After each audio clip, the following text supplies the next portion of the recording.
tukio la kuchanwa kwa mabango ya wagombea wa vyama. Bila shaka wote tunafahamu kwamba sasa hivi nchi yetu pamoja na mkoa wa Mwanza upo katika kampeni za kisiasa kuelekea uchaguzi mkuu ambao utafanyika Oktoba siku ya tarehe 29.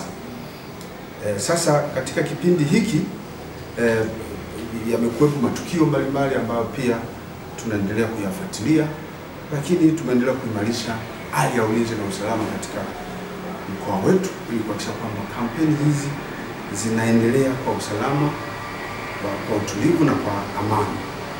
Hata hivyo, siku ya tarehe 30 mwezi wa 9 mwaka huu, jeshi la polisi katika mkoa wa Mwanza liliwakamata na hadi sasa linaendelea kuwahoji viongozi watano wa Chama cha Demokrasia na Maendeleo Chadema ngazi ya wilaya kwa tuhuma za kuharibu mabango ya wagombea wa Chama cha Mapinduzi kwa nafasi ya urais, ubunge na udiwani ambayo yamewekwa sehemu mbalimbali za jiji la Mwanza.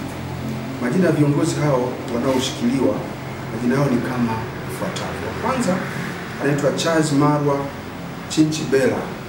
Huyu ana umri wa miaka 50. Huyu ni mwenyekiti wa Chadema wilaya ya Nyamagana na mkazi wa mtaa wa Temeke. Wa pili ni Marco Mutabuzi Christian, ana umri wa miaka 30, mwenyekiti wa Bavicha wilaya ya Nyamagana na mkazi wa Kwimba kata ya Igogo. Wa tatu ni Enoch Sanganya Mpaka, umri wake ni miaka 55, ni mwenyekiti wa Chadema kata ya Igogo na mkazi wa kata ya Chioni. Wa nne ni Salum Seif Baba, miaka 33, katibu Chadema kata Mabatini na mkazi wa Mabatini. Wa tano ni Dionys Edward Leons, miaka 63. Watuhumiwa hawa wote wamekamatwa siku ya tarehe 30 mwezi wa 9 mwaka huu 2025 majira ya saa 8 mchana walikamatiwa maeneo tofauti ambapo wanaendelea kuhojiwa kutokana na kuratibu mipango ya kuchana mabango ya wagombea wa CCM kwa ngazi ya diwani, ubunge na mgombea wa urais.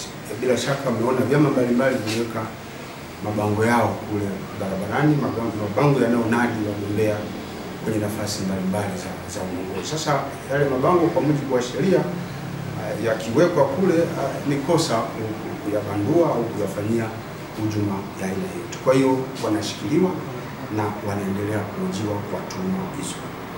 Kutokana na tukio hilo, jeshi la polisi katika mkoa wa Mwanza linatoa wito kwa viongozi mbalimbali wa vyama vya siasa, mashabiki, wafuasi na wanachama wa vyama mbalimbali kuendelea kuheshimu sheria, kanuni na taratibu na miongozo iliyowekwa na Tume Huru ya Uchaguzi ili kampeni zinazoendelea katika mkoa wetu ziendelee kufanyika katika hali ya utulivu, usalama na amani.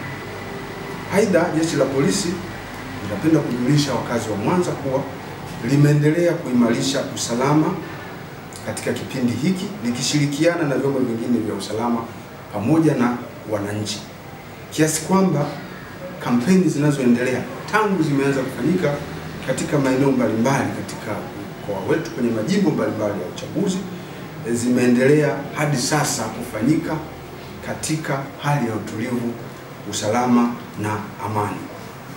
Hivyo jeshi la polisi katika mkoa wa Mwanza tunaendelea kuhakikishia wananchi ulinzi wa kutosha katika mikutano ya kampeni inayoendelea, na kwa sababu hizo, kwa sababu tumeimarisha ulinzi, tunawaomba waendelee kujitokeza kwa wingi katika mikutano kadri watakapojisikia kwenye mikutano ya kampeni, waende bila hofu ya aina yoyote, kwa sababu jeshi la polisi katika mkoa wa Mwanza limeshajipanga kikamilifu kuimarisha hali ya utulivu, usalama na amani katika kipindi hiki ambacho mkoa wetu kama ilivyo mikoa mingine iko katika kipindi cha kampeni kuelekea uchaguzi mkuu tarehe 29 mwezi wa 10 mwaka huu. Kwa hiyo wananchi wajitokeze bila hofu. Jeshi la polisi liko imara katika kuweka ulinzi maeneo yote. Hawa watuhumiwa wamekamatwa na uchunguzi unaendelea kufanywa na jeshi la polisi, na kama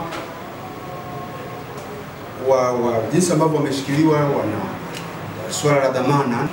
Dhamana ni haki